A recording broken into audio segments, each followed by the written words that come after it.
2 రోజుల క్రితం ఓ Facebook post India మొత్తాన్ని ఊపేసింది. అదే మహేంద్ర సింగ్ ధోని పెట్టిన పోస్ట్. ఈ సీజన్ ఐపీఎల్ కోసం చాలా ఎక్సైటింగ్ గా ఎదురు చూస్తున్నానంటూ ఓ కొత్త రోల్లో కనిపించబోతున్నట్టు కాస్త టీజ్ చేస్తూ చెప్పాడు.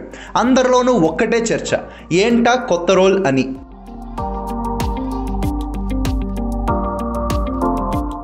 చాలా మంది ఫిక్స్ అయిపోయిన ఓ విషయం ఏంటంటే ఈ సీజన్ ధోని సిఎస్కే తరపున టాప్ ఆర్డర్లో ఆడతాడని. కెరియర్ మొదట్లో నెంబర్ 3లో ఆడేవాడు కాబట్టి ఇప్పుడు ఈ సీజన్ కూడా అదే స్థానంలోకి వచ్చి ఆడతాడని, అందుకే అదే కొత్త రోల్ అయి ఉంటుందని అనుకున్నారు. కానీ చాలా మందికి ఓ మూల మరో డౌట్ కూడా వచ్చింది. కొన్ని నెలల క్రితం ధోని చేసిన ఓరియో యాడ్ ప్రాంక్ లాంటిదే ఇది కూడా అని అనుమానపడ్డారు. చివరకు అదే నిజమైంది. ధోని చెప్పిన కొత్త రోల్ ఓ యాడ్ కోసమే. జియో సినిమా కోసం ధోని యాడ్ చేశాడు. ఇందులో కొత్త ఏముంది అనుకుంటున్నారా? ఈ యాడ్ కోసం ధోని డ్యూయల్ రోల్ చేశాడు. మనవడు తాత రోల్స్ పోషించాడు. మనవడు ఫోన్లో క్రికెట్ చూస్తూ బిజీగా ఉంటాడు. తాత కూడా క్రికెట్ చూస్తూనే వచ్చి గుండె నొప్పి అంటాడు.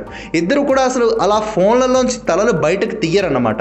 అలాగే అంబులెన్స్ ఎక్కుతారు. హాస్పిటల్కు వెళ్తూ కూడా వీరిద్దరూ అలాగే అంబులెన్స్ సిబ్బంది కూడా మ్యాచ్ చూస్తూ ఉంటారు. దాని గురించి చర్చించుకుంటారు. చివరకు తనకు వచ్చింది గుండె నొప్పి కాదు, కేవలం గ్యాస్ మాత్రమే అని తాత ధోని చెప్తాడు. మార్చ్ 22 నుంచి జియో సినిమాలో ఐపీఎల్ స్ట్రీమింగ్ అంటూ యాడ్ ముగుస్తుంది. సో ఎంతో హైప్ క్రియేట్ చేసిన ధోని ఫేస్బుక్ పోస్ట్ క్రికెట్ గురించి కాదని ఓ ప్రమోషనల్ వీడియో గురించి అని తెలిసి ఫ్యాన్స్ అంతా కాస్త నిరాశ చెందారు.